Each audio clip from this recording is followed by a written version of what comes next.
right? He couldn't even it was a catastrophe. But he got out of it because Hitler complained about stomach problems, because Hitler was a terrible vegetarian. He was a so-called cake vegetarian. He would only eat sweets, cake, no meat, of course, but he wouldn't eat healthy stuff, so he was bloated the whole time, because if you only eat cake and white bread, and it's not good. So he voiced that, and there was also Brandt was there, an official doctor from the SS that was his doctor, and Hitler said, my doctors can't cure me, and Morell was like, this is my chance. Thank you, God. And he told Hitler about the probiotics, which Hitler had never heard of, and also Brandt, the doctor, he hadn't heard of, because that was a new thing that you give. And Hitler was asking, what is that? And Morell said, these are live bacteria from German soldiers from the war in the First World War that were fighting in Serbia. There was one guy who didn't get the stomach flu, and all the others drank the water in Serbia and all got sick. But this one guy, so his bacteria, and this is a true story, his gut bacteria were cultivated into a medicine called Mutaflor. And Morell told Hitler about this, and he said, this is amazing. I have to try this, And it helped, He got the Mutaflor, he did the Mutaflor kind of therapy, and it cured him. He suddenly had no bloating anymore, and the farting of Hitler was really bad. So bad that it would it diminished his ability to work, So suddenly he could work. He felt better. He didn't have the pain. He felt great. So he really thought that Morell is a wonder doctor. And he asked Morell pretty quickly afterwards, do you want to be my personal physician? And Morell was his wife was very much against it, because she said, if you become the personal physician of Hitler, you won't have any time for me anymore. And he said, come on, man. This is the chance you only get once in your life.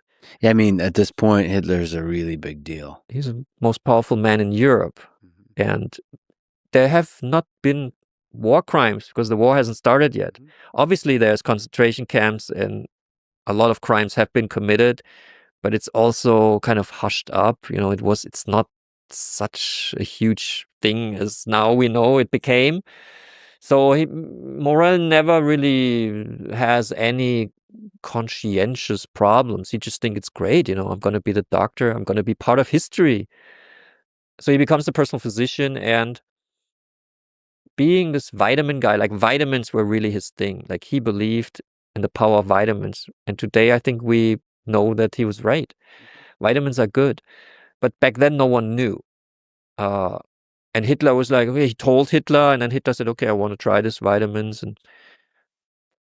And what they did from the beginning was injections, because Hitler didn't want to take a pill, because a pill takes too long, and it goes through the tract that he has the problems with, the digestion. He didn't want to take a pill. He believed in the injection. And Morell was the masterful injector.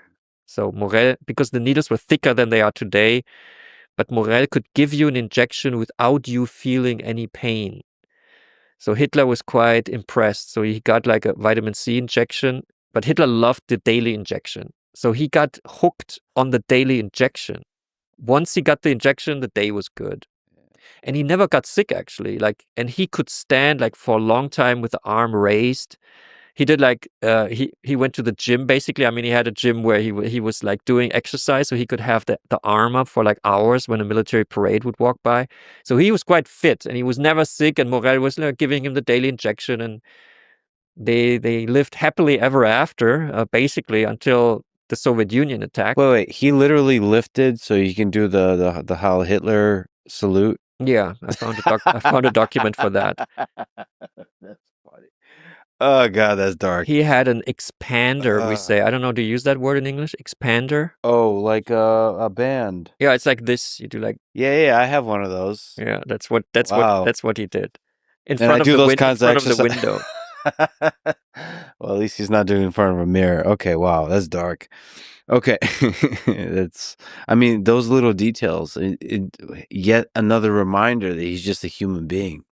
I mean, it's hard to keep your arm up for hours. You can't let it down. If you keep it up,